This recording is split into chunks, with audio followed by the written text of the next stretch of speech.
మణిద్వీప వర్ణన, దేవీ భాగవతంలో చిట్ట చివరిది మణిద్వీప వర్ణన.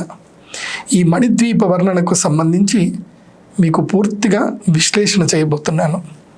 కాబట్టి ప్రతిరోజు ఈ యొక్క మణిద్వీప వర్ణనకు సంబంధించి ఎపిసోడ్స్ ఏవైతే ఉన్నాయో ప్రతి దాదాపు 9-10-15 ఎపిసోడ్స్ వస్తాయి. సో అది ఎన్ని వస్తాయనేది నాకు తెలియదు. సో ప్రతి భాగాన్ని కూడా దానికి సంబంధించిన లింకులు మీకు కింద డిస్క్రిప్షన్లో ఉంటాయి. తప్పకుండా ఆ వీడియోస్ అన్నీ కూడా చూడండి. అమ్మవారి యొక్క మణిద్వీప వర్ణన వినడం వల్ల అమ్మవారి యొక్క మణిద్వీప లోకప్రాప్తి కలుగుతుంది. ఎందుకోసమంటే ఈ మణిద్వీపము వర్ణన ఎలా పుట్టింది, ఎక్కడి నుంచి వచ్చింది అనేది ఫస్ట్ మనం తెలుసుకోవాలి. మణిద్వీప వర్ణన, మణి అంటే సమస్తమైనటువంటి మణులు, అంటే అద్భుతమైనటువంటి మణులు. మనకి తెలిసిన మణులే కొన్ని, కానీ ఈ ప్రపంచంలో మనకి తెలియనివి చాలా ఉన్నాయి. అలాంటి మణులతో పొదిగినటువంటి, మణులే కలిగినటువంటి ద్వీపము అనగా ఒక ఐలాండ్. మనకి ద్వీపము అంటే మనకేం తెలుస్తుంది అని అంటే ఇది చుట్టూ నీళ్లు ఉంటాయి, మధ్యలో భూభాగం ఉంటే అది ద్వీపము అని, ఐలాండ్ అని అంటాం. అట్లా అమ్మవారి యొక్క మణిద్వీపం ఎలా ఉంటుందనంటే చుట్టూ కూడా అమృత సాగరం ఉంటుంది, ఆ మధ్యలో మణిద్వీపం ఉంటుంది. అదే మణిద్వీపం. అసలు ఈ మణిద్వీపం అంటే ఏంటి, ఎవరు ఈ మణిద్వీపాన్ని చూశారు అనేటువంటి విషయాలన్నీ కూడా మనము ఈ యొక్క ఎపిసోడ్లో తెలుసుకుందాం. మణిద్వీపం అనేది ఒక మహాద్భుతమైనటువంటి అద్భుతమైనటువంటి ప్రపంచం. ఈ సమస్త లోకాలు ఎన్నున్నాయో ఈ సమస్త లోకాలన్నిటికీ కూడా సరిసమానంగా ఛత్రము వలె, అంటే అన్ని లోకాలన్నిటిని కూడా కవర్ చేస్తూ ఉన్నటువంటిదే ఈ మణిద్వీపము. అంటే ఈ లోకాలన్నీ కూడా మణిద్వీపము యొక్క కిందనే ఉన్నాయి, మణిద్వీపము యొక్క ఆధీనంలోనే ఉన్నాయి. ఆ మణిద్వీపము ఈ సమస్తమైనటువంటి అఖిలాండ కోటి బ్రహ్మాండములన్నిటికీ కూడా నాయిక అయినటువంటి జగన్మాత యొక్క శ్రీపురము అంటారు. ఆ శ్రీపురము జన్మ జన్మాంతరాల అదృష్టం ఉంటే తప్ప కొన్ని కోట్ల కోట్ల కోట్ల జన్మలు, కొన్ని బిలియన్స్ ట్రిలియన్స్ ఆఫ్ జన్మలు ఎత్తుతే తప్ప మనకి ఆ మణిద్వీపము యొక్క సంప్రాప్తి కానీ కలగదు. నిజంగా ఈ మణిద్వీప వర్ణన నేను చెప్తున్నాను అన్నా, మీరు వింటున్నారు అన్నా, మనం ఎన్నో కోట్ల జన్మ పుణ్యం చేసుకుంటే తప్ప చెప్పడానికి నాకు ఆ శక్తి రాదు. వినే అనుగ్రహం మీకు రావడము అని అంటే ఎన్నో కోట్ల జన్మల పుణ్యం ఉంటే తప్ప మణిద్వీపము యొక్క తత్వము వినే అదృష్టము అందరికీ దొరకదు. ఇవాళ ఆ అద్భుతమైనటువంటి మణిద్వీపం గురించి మనం తెలుసుకోబోతున్నాం. వ్యాస పరమాత్ముల వారు, వ్యాసుల వారు వ్యాసోచ్చిష్టం జగత్ సర్వం, ఈ సమస్త సృష్టిలో వ్యాసుల వారు చెప్పింది ఈ ప్రపంచంలో ఉంది. వ్యాసుల వారు ఉచ్చరించింది, వ్యాసుల వారు మనకి చెప్పినది ఈ ప్రపంచంలో ఉన్న విజ్ఞానం అంతా. విజ్ఞానం అంటూ ఏదైనా ఉంది అని అంటే అది వ్యాసుల వారు చెప్పిందే.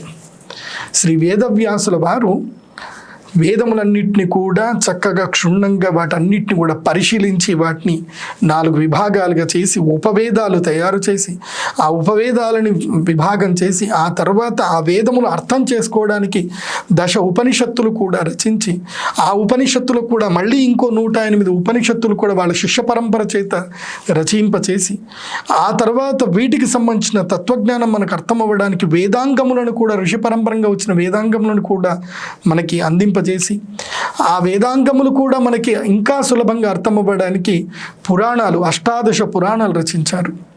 ఆ 18 పురాణాలు ఎంత అద్భుతమైనవో మనము వర్ణించదగినవి కావు. అవి మనం వర్ణించే శక్తి మన వల్ల కాదు. అలాంటి 18 పురాణాలు 1,00,000 శ్లోకములతో కూడుకున్నటువంటి అక్షర 1,00,000 శ్లోకంతో కూడుకున్నటువంటిదే మహాభారతం. ఇలాంటివి అన్నీ రచించినటువంటి వ్యాసుల వారు తమ యొక్క చిట్ట చివరి యొక్క రచన ఏమిటి అంటే మణిద్వీపం. ఇక మణిద్వీపము యొక్క దర్శనం వారికి భాగ్యం కలిగింది కాబట్టి చిట్ట చివరి రచన మణిద్వీపం. జనమేజయుడు తన యొక్క తండ్రి అయినటువంటి పరీక్షిత్తు యొక్క మరణానికి కారణమైనటువంటి తక్షకుడు మొదలైనటువంటి సర్పజాతిని మొత్తం నాశనం చేయడానికి పగతో, ద్వేషముతో, క్రోధముతో సర్పయాగం చేయడం ప్రారంభించాడు. అలా సర్పయాగం ప్రారంభించిందో లేదో సమస్తమైన సర్పజాతులన్నీ కూడా వచ్చి యజ్ఞంలో పడిపోతున్నాయి. ఎందుకోసం అంటే ఈ సమస్త సృష్టి అంతా కూడా శబ్దముతో కమ్యూనికేట్ చేసుకుంటూ ఉంటుంది. మన చెవులకు ఈ శబ్దం వినపడనంత మాత్రాన అవి కమ్యూనికేట్ చేసుకుంటలేవు అనుకుంటే అది మన మూర్ఖత్వం. అడవిలో ఉండేటువంటి ప్రతి వృక్షముతో కమ్యూనికేట్ చేసుకుంటాయి. ప్రతి ఒక్క జీవమునికి ఒక ప్రత్యేకమైనటువంటి కమ్యూనికేషన్ సిస్టమ్ ఉంటుంది. వాటికి సంబంధించిన ఒక ప్రత్యేక భాష ఉంటుంది, ఒక ప్రత్యేకమైన విధానం ఉంటుంది. అలా ఈ సమస్త సృష్టి మొత్తం కూడా కమ్యూనికేట్ చేసుకునేది శబ్దము వల్లనే. దాన్ని ఆకాశ తన్మాత్రం అంటారు. ఆ ఆకాశ తన్మాత్రమే వేదము. ఆ వేదములో నుంచి వచ్చినదే మంత్రశాస్త్రము. ఆ మంత్రశాస్త్రములో ఏదైతే గనక సిద్ధి పొందినటువంటి వారు ఏదైతే ఉచ్చరిస్తారో దానికి తగ్గట్టుగా ప్రకృతిలో ఉండేటువంటివన్నీ కూడా నడుచుకోవాలి. అందుకోసమే మంత్రాధీనంతో దైవతం అన్నారు. ఈ దైవము కూడా మంత్రమునకే ఆధీనమై ఉంటుంది. అది మహాద్భుతమైంది. మంత్రాధీనంతో దైవతం. దైవము మంత్రమునకు ఆధీనమై ఉంటుంది. మరి అలాంటి అద్భుతమైనటువంటి దైవము జగన్మాత యొక్క తత్వము, ఈ యొక్క సమస్త సృష్టి ప్రకృతి. ఆ ప్రకృతిలో ఉండేటువంటి సర్పజాతిని మొత్తం కూడా నాశనం చేయడానికి జనమేజయుడు మహాయాగం చేస్తున్నాడు. ముఖ్యంగా అతని యొక్క టార్గెట్ ఎవరు అంటే, లక్ష్యం ఎవరు అంటే తక్షకుడు. ఎందుకు? తన తండ్రిని చంపింది కాబట్టి, తక్షకుడు చంపాడు కాబట్టి. ఆ తక్షకుడు ఏం చేస్తాడు అంటే, నేనేం చెయ్యాలి, నేను సృష్టి ధర్మము, శమీక మహర్షి శాపం పెట్టాడు కాబట్టి నేను ఆ శాపానికి అనుగుణంగా నేను వెళ్ళాలి. కాబట్టి నేను వెళ్ళాను, నా ధర్మం నేను చేశాను, నా కర్తవ్యం నేను చేశాను, నా తప్పేముంది అని ఇంద్రుడి దగ్గరికి వెళ్ళి మొరబెట్టుకుంటే ఇంద్రుడు ఆశ్రయం ఇస్తాడు. అప్పుడు ఇంద్రుడి యొక్క సింహాసనానికి చుట్టుకొని ఉంటాడు. అప్పుడు ఇంద్రుడి యొక్క సింహాసనం అంటే మహాద్భుతమైనటువంటి మంత్రపీఠం. అది ఇంద్రుడి వరకు ఆ శబ్దశక్తి వెళ్ళలేదు. అప్పుడు ఆ యొక్క యజ్ఞము చేస్తున్నటువంటి మహానుభావులు, పండితులందరూ కూడా అంజనం వేసి తక్షకుడు ఎక్కడున్నాడు అని తెలుసుకుంటే తక్షకుడు ఇంద్రుడి యొక్క సింహాసనాన్ని పట్టుకొని ఉన్నాడు. కాబట్టి తక్షకుడు మన మంత్రాలకు అందట్లేదు, ఆ ఇంద్రుడి చుట్టూ ఉండేటువంటి ఆరా లోపలికి ఎంటర్ అవ్వట్లేదు అని. చూడండి ఎంత అద్భుతంగా ఉంది ఇది. ప్రతి ఒక్క మనిషికి ఒక ఆరా అనేది ఉంటుంది, ఒక సెల్ఫ్ ప్రొటెక్షన్ లేయర్ అనేది ఉంటుంది. ఇది మనకి ఆరా మిషన్ తోటి మనకు తెలుస్తుంది. ఆ సెల్ఫ్ ప్రొటెక్షన్ లేయరు ప్రతి ఒక్క మనిషిని ఈ యొక్క గ్రహ బాధల నుంచి కానీ దేని నుంచైనా కాపాడుతుంది. అందుకోసమే నేను ప్రతి ఒక్క చోట కూడా ఎవరికి ఏ పరిహారం చేసినా సరే వాళ్ళకి ఒక యంత్రం ఇచ్చి పంపిస్తాను. తంత్రము ద్వారా మంత్రమును అనుష్ఠానింప చేసినటువంటి యంత్రం ఏదైతే ఉంటుందో, ఆ యంత్రం ఎక్కడైతే ఉంటుందో ఆ యంత్రానికి, ప్రతి ఒక్క యంత్రానికి కొంత పరిధి ఉంటుంది, ఆరా పరిధి అని ఉంటుంది. సో దానికి ఒక కాస్మిక్ రేజ్ అనేది ఉంటుంది, ఒక కాస్మిక్ లేయర్ అనేది ఉంటుంది. దాన్ని దాటి కొన్ని రాలేవు. అలాంటప్పుడు కొంతమందికి నేను ఇలా ఇవ్వడం జరిగింది, ఎంతోమందికి మంచి జరిగింది. అందుకోసమే యంత్రము చాలా గొప్పది. ఇంద్రుని యొక్క ఆసనానికి, సింహాసనానికి కూడా ఒక యంత్రం అనేది ఉంది. ఆ యంత్రమును దాటుకున్న శబ్దశక్తి వెళ్ళట్లేదు. అప్పుడు ఆ యంత్రం ఏముంది తెలుసుకొని దానికి విరుగుడుగా మంత్రం చదువుతూ సేంద్రం తక్షకం ఆవాహయామి అని చెప్పి ఎప్పుడైతే యాగం చేస్తున్నాడో అప్పుడు ఇంద్రుడి యొక్క సింహాసనంతో సహా లాగబడుతుంది, మంత్రశక్తి లాగబడుతుంది ఆ యజ్ఞము యందు తక్షకుణ్ణి వేయడానికి. అట్టి సందర్భములో వ్యాసుల వారు, బ్రహ్మదేవుల వారు వ్యాసుల వారిని ఆజ్ఞాపించారు, ఇతడు లోకకంటకమైనటువంటి యాగము చేస్తున్నాడు కాబట్టి వ్యాస మీరు వెళ్ళి జనమేజయుడికి నచ్చజెప్పండి, యాగం చేయవద్దు అని చెప్పి అప్పుడు జనమేజయుడి దగ్గరికి వ్యాసుల వారు వచ్చారు. అలా ప్రారంభమయ్యింది దేవీ భాగవతం. చిట్ట చివరన వ్యాసుల వారు చెప్పినటువంటి భాగవతమే దేవీ భాగవతం. ఆ దేవీ భాగవతంలోని చిట్ట చివరి అంశనే ఈ యొక్క మణిద్వీప వర్ణన. దేవీ భాగవతములో అమ్మవారి యొక్క తత్వాన్ని చెప్తున్నారు. కాబట్టి ఈ మణిద్వీప వర్ణన మీకు చెప్పే ముందు ఈ దేవీ భాగవతం ఎలా పుట్టింది, అసలు ఈ మణిద్వీపం ఎవరు మొట్టమొదటిగా చూశారు అని చెప్పి ఈ వృత్తాంతాన్ని మీకు చెప్తాను, జాగ్రత్తగా వినండి.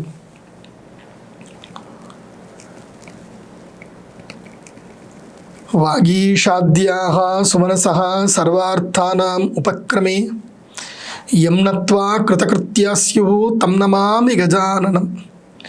శారదా శారదాంబోజ వదనా వదనాంబుజే సర్వదా సర్వదాస్మాకం సన్నిధిః సన్నిధిం క్రియాత్. వ్యాసాయ భవనాశాయ శ్రీశాయ గుణరాశయే రుద్ధ్యాయ శుద్ధ విద్యాయ మధ్వాయ చ నమో నమః. వ్యాసం వసిష్ఠనప్తారం శక్తే పౌత్రవకల్మషం పరాశరాత్మజం వందే శుకతాతం తపోనిధిం. వ్యాసాయ విష్ణురూపాయ వ్యాసరూపాయ విష్ణవే నమో వై బ్రహ్మనిధయే వాసిష్ఠాయ నమో నమః. కూజంతం రామరామేతి మధురం మధురాక్షరం ఆరుహ్య కవితాశాఖాం వందే వాల్మీకికోకిలం. అక్షస్రక్ పరశుం గదేషు కులిశం పద్మం ధనుష్కుండికాం దండం శక్తిమసిం చ చర్మజలజం ఘంటాం సురాభాజనం శూలం పాశసుదర్శనే చ దదతీం హస్తై ప్రవాళ ప్రభాం సేవే సైరిభమర్దినీమిహమహాం లక్ష్మీం సరోజస్థితాం. ఘంటాశూలహలాని శంఖముసలే చక్రం ధనుస్సాయకం హస్తాబ్జై దదతీం ఘనాంత విలసీతాంశుతుల్యప్రభాం గౌరీ దేహ సముద్భవాం త్రిజగతాం ఆధారభూతామః పూర్వామత్ర సరస్వతీ మనుభజే శుంభాది దైత్యార్తినిం.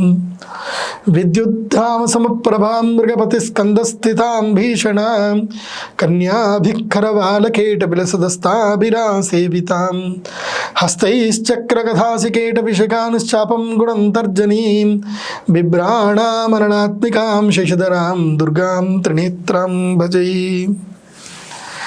ఆ జగన్మాతని మనస్ఫూర్తిగా స్మరించుకొని ఇప్పుడు మణిద్వీపము యొక్క ప్రారంభం ఎలా జరిగింది, ఎవరు ఈ మణిద్వీపాన్ని చూశారు అనేది వ్యాసుల వారు ఎలా ప్రారంభమైందని చెప్తున్నారు. అది సృష్టి మొదలు, సృష్టి ఇంకా ప్రారంభం అవ్వలేదు. ఈ సమస్త సృష్టి మొత్తం కూడా నీటి లోపల మునిగి ఉంది. ఎక్కడ చూసినా నీళ్ళే. ఆ నీటిలో నుంచి ఒక అద్భుతమైనటువంటి కమలము వికసించింది. ఆ వికసించిన కమలములో ఒక చిన్ని పిల్లవాడు, చంటి పిల్లవాడు ముద్దు ముద్దుగా ఉన్నాడు. నిద్ర లేచి అలా చూస్తున్నాడు. ఎన్నేళ్ల పిల్లవాడు అంటే 6 ఏళ్ల పిల్లవాడు. లేచాడు, అలా చూస్తున్నాడు. ఎంత అందంగా ఉంది అని ఈ యొక్క సృష్టిని మొత్తం కూడా చూస్తున్నాడు. ఏముంది అని అంటే ఓన్లీ నీళ్లు తప్ప ఏమీ లేవు. అటు ఇటు చూస్తున్నాడు. చక్కగా చిన్న పద్మం ఉంది. ఆ మెత్తటి పుప్పొడి, పసుపు వర్ణంలో ఉన్న పుప్పొడి. తర్వాత కమలము అంటే గులాబీ వర్ణము, గులాబీ వర్ణములో ఉన్న పద్మము, సహస్రదళ పద్మము, 1000 దళాలు ఉన్నాయి ఆ పద్మంలో. ఆ పద్మంలో అలా కూర్చొని ఉన్నాడు. అలా అటు ఇటు చూస్తున్నాడు. చక్కగా విష్ణునామాలు ఉన్నాయి. ఎటు చూసినా నీళ్లే ఉన్నాయి. తర్వాత ఏమనిపించింది, ఒకసారి ముందు చూస్తున్నాడు, ఇంకొకసారి ఇటువైపు చూస్తున్నాడు, ఇంకోసారి ఇటువైపు చూస్తున్నాడు. టక్కన తిరిగి వెనుకకు వెళ్ళి చూస్తున్నాడు, మళ్ళీ పైకి చూస్తున్నాడు. ఎవరున్నారు, ఎవరైనా వస్తారా, నన్ను ఏమైనా పలకరిస్తారా, నేను ఎవరిని, నేను ఎందుకు ఇక్కడ ఉన్నాను అర్థం కావట్లేదు ఆ పిల్లవాడికి. అలాంటి సందర్భంలో అతనికి ఏమనిపించిందంటే, ఏమో ఎవరు ఎక్కడి నుంచి వస్తున్నారో నేను చూడట్లేదేమో సరిగ్గా, నాకు 5 తలలుంటే బాగుండు, నేను 5 వైపులో ఒకేసారి చూడాలి అని అనుకున్నాడు. టక్కని 5 వైపులో చూడడానికి 5 తలలు వచ్చేసాయి. నేను 5 వైపులో కూడా చూస్తున్నాను అని అనుకున్నాడు. అప్పుడు పంచబ్రహ్మ అంటే పంచముఖ బ్రహ్మగా మారిపోయాడు ఆయన. అప్పుడు అతనికి ఏమనిపించింది, ఇంతకీ నాకు 5 తలలు ఇట్లా వచ్చేసాయి, ఏదో ఒక శక్తి ఏదో ఉంది, ఆ శక్తి నా అభీష్టాన్ని నెరవేరుస్తుంది. కాబట్టి నేను వెంటనే ఆ శక్తిని దర్శనం చేసుకోవాలి, ఆ శక్తి ఏంటో నాకు తెలియాలి, ఆ మూల పరాశక్తి ఎవరో నాకు తెలియాలి అని కళ్ళు మూసుకొని ధ్యానము చేయడం ప్రారంభించాడు. ధ్యానము చేస్తూ ఉంటే తపా తప అని ఒక శబ్దం వినిపిస్తుంది. అంటే తపస్సు చెయ్యు అని ఒక శబ్దం వినిపిస్తుంది. కాబట్టి తపస్సు అంటే కాయిక, వాచిక, మానసిక, అంటే మనస్సు, శరీరము, మాట, ఈ 3 ఏకత్ర కలిసి ఉండి చేసేదే తపస్సు. ఆ మూడింటిని ఏకత్ర అనుసంధానపరిచి పద్మాసనంలో కూర్చొని ధ్యానము చేయడం ప్రారంభించాడు. జగన్మాత కోసం ప్రారంభించాడు.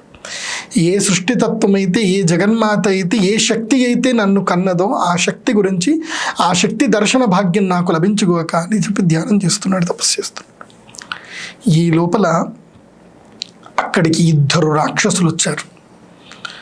ఎవరు అంటే మధుకైటబులు అని 2 రాక్షసులు. విష్ణుకర్ణ మలోద్భూతవు, వాళ్ళు శ్రీ మహావిష్ణువు యొక్క చెవిలో ఉండి వచ్చేటువంటి మలము నుండి పుట్టినటువంటి వారు.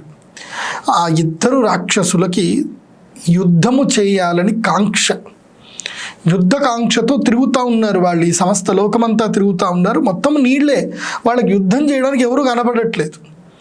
అలా తిరుగుతూ ఉన్నప్పుడు వాళ్ళకి ఈ చంటి పిల్లవాడు, ఇక్కడ తపస్సు చేస్తున్న పిల్లవాడు కనిపించాడు. కనపడగానే వీళ్ళు పరిగెత్తుకుంటూ వచ్చి ఈ పిల్లవాడిని లే యుద్ధం చెయ్యు అని అంటారు. కళ్ళు తెరిచి చూసేసరికి 2 భయంకరమైన ఆకారాలు, పెద్ద పెద్ద ఆకారాలు రాక్షసులు.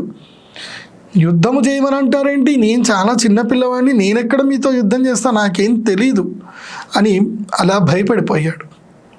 అలా భయపడిపోయి ఏం చేయాలో తెలియట్లేదు, రా యుద్ధానికి రా అని తొడలు కొడుతున్నారు వాళ్ళు. అప్పుడు అర్థమైంది, నేను ఇప్పుడు యుద్ధం ఎక్కడి నుంచి చెయ్యాలో, నన్ను కాపాడేవాడు ఎవరు అని ఎప్పుడైతే ఆలోచన వచ్చిందో అప్పుడు 2 చేతులు ఇలా ఆ పద్మం మీద పెట్టి ఇలా చూసినప్పుడు అనిపించింది అనమాట, ఈ పద్మం ఎందుకో ఊగుతుంది, నేను ఇక్కడి నుంచే పుట్టాను కదా, ఇది ఎక్కడి నుంచి పుట్టింది, నేను ఇక్కడి నుంచి పుడితే దీనికి ఆ మూలాధారం ఎవరో ఉండాలి కదా అని చెప్పి వెంటనే నీళ్లలో దూకి ఆ పద్మము యొక్క తూడు పట్టుకొని లోపలికి వెళ్ళడం ప్రారంభించాడు. ఆ పద్మము యొక్క అంటే స్టెమ్, ఆ స్టెమ్ని పట్టుకొని లోపలికి వెళ్తా ఉన్నాడు. అలా పద్మము యొక్క తూడుని పట్టుకొని లోపలికి వెళితే లోపల నీలి వర్ణములో ఉండేటువంటి శ్రీ మహావిష్ణువు హాయిగా పడుకొని ఉన్నాడు. ఆయన యోగ నిద్రలో ఉన్నాడు. ఆయన యోగమాయ ఆయనను వరించింది, యోగ నిద్రలో ఉన్నాడు. యోగమాయ ఆయనను వరించింది కాబట్టి ఆయన యోగ నిద్రలో ఉండిపోయాడు. పరమాత్ముడు హాయిగా కళ్ళు మూసుకొని నిద్రపోతున్నాడు. ఆయన యొక్క చెవులో ఉండేటువంటి గులిమి నుంచి పుట్టినటువంటి వారు వీరిద్దరికి ఒక వరం ఉంది. ఎక్కడైతే నీరు లేదో అక్కడ వాళ్ళకి మరణం, నీరు ఉన్న చోట వాళ్ళకి మరణం లేదు అని వాళ్ళు వరం పొందారు. వాళ్ళు ఇప్పుడు శ్రీ మహావిష్ణువు లేపాలి కాబట్టి ప్రార్థన చేస్తున్నాడు.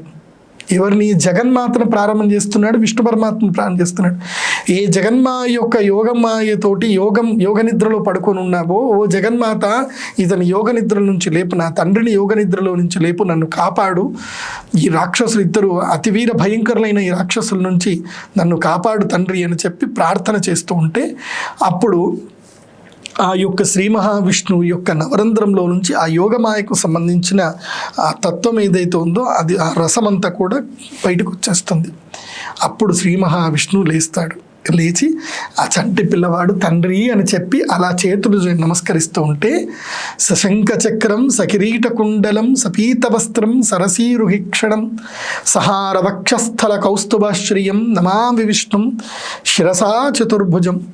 అలాంటి మహావిష్ణువుని గురించి నమస్కారం చేస్తూ అనగానే ఆ చంటి తన యొక్క పిల్లవాడిని చక్కగా ముద్దాడి ఏమైంది అని చెప్పేసి అంటే, 2 రాక్షసులు వచ్చారు, నాతో యుద్ధం చేయమంటున్నారు తండ్రి, నువ్వే నన్ను కాపాడాలి అని అంటే అప్పుడు ఆ మహావిష్ణువు లేచాడు. వెళ్ళి ఆ 2 రాక్షసులను చూసి అలా చేతి పట్టుకొని యుద్ధం చేయాలా మీతోటి, పదండి చేద్దాం, యుద్ధం చేద్దాం. దాదాపు 5,000 సంవత్సరాలు, 5,000 సంవత్సరాలు అంటే మీకు అర్థం తెలుసా? 4,32,00,000 సంవత్సరాలు గడిస్తే ఒక కల్పము. ఆ ఒక కల్పము శ్రీ మహావిష్ణువు అంటే మనకు సంబంధించి 4,32,00,000 సంవత్సరాలు గడిస్తే ఆ బ్రహ్మకి, ఇప్పుడున్న ఈ బ్రహ్మదేవుడు ఎవరైతే ఉన్నాడో ఆయనకి ఒక పగలు, 2 కల్పములు కలిస్తే ఒక రోజు. ఆ బ్రహ్మదేవునికి సంబంధించిన రోజుల్లో 5 సంవత్సరాలు గడిచింది యుద్ధం. అన్ని సంవత్సరాలు 5,000 సంవత్సరాలు యుద్ధం చేశారు. ఎవరు? మధుకైటపులు, శ్రీ మహావిష్ణువు. యుద్ధం చేసి చేసి చేసి ఆఖరికి అలసిపోయారు ముగ్గురు. అలసిపోయేసరికి అలసిపోయాము, నువ్వు వెళ్ళి రెస్ట్ తీసుకో, మేము కూడా రెస్ట్ తీసుకుంటాం, మళ్ళీ వచ్చి యుద్ధం చేద్దాం అనేసరికి ఈ మధుకైటపులు ఇద్దరు హాయిగా రెస్ట్ తీసుకోవడానికి పడుకున్నారు. సమర్థుడు ఎప్పుడు కూడా విశ్రమించడు. సక్సెస్ దొరికేంత వరకు, తాను అనుకున్న లక్ష్యాన్ని సాధించే వరకు సమర్థుడు ఎప్పుడు కూడా విశ్రమించడు. కాబట్టి విష్ణు పరమాత్ముడు సమర్థుడు కాబట్టి నేను ఈ శక్తిని కోల్పోతున్నాను, నాకు ఇంకా శక్తి కావాలి అంటే ఏదో ఒక మహాశక్తి ఉంది, ఆ శక్తిని నేను కొలుస్తాను అని చెప్పి మళ్ళీ ఆ యోగమాయా శక్తిని ఆయన మళ్ళీ తపస్సు చేయడం ప్రారంభించాడు.